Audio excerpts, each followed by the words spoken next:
සමගි පාරට යන්න පුළුවන්ද අයියේ? පුළුවන් නංගි. නගින්න වීල් එක. කවුරුත් නැවැත්තුවේ නෑ අයියේ වාහනය. කට්ටිය හිතුවද දන්නේ මෝහිනී කියලා. මෝහිනී වෙලත් මදි අයියේ වෙන දේවල් එක්ක. ඇයි නංගි එහෙම කිව්වේ? ගෙදර ප්‍රශ්නද? ප්‍රශ්න නම් තිබුණ නැත්තේ බැඳලා මාස 2-3ක් යනකම් විතරයි අයියේ. බේබදුකම නිසා තමයි මේ හැම ප්‍රශ්නයක්ම. හරි කෙනා ගැන දැනගන්න කාලයක් යනවා. සමහර මිනිස්සුන්ට බොන්න ගත්තාම ලිමිට් නෑ.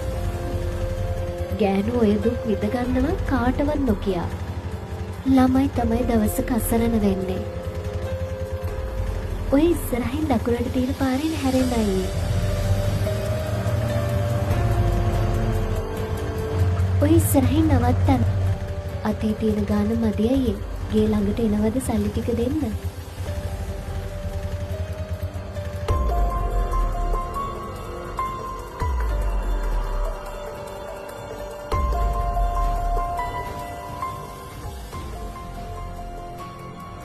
අනේ අයියේ අපිට උදව් කරන්න. මොකද්ද මල්ලි ප්‍රශ්නේ? මම හයර් එකක් ආවේ. සල්ලි ගන්න තමයි මෙහෙට ආවේ. අපි වාහනක් එනකන් ඉදියේ. මේ ගෙදර අක්කා ප්‍රෙග්නන්ට්.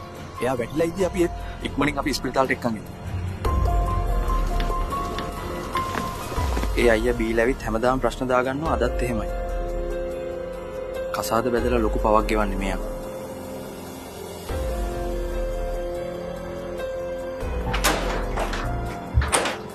මොකක් හරි වාසනාවට ළමයව අපිට බේර ගන්න පුළුවන් වුණා. ඒත් අම්මා නැති වෙලා තියෙන ගෙදර තිබයි.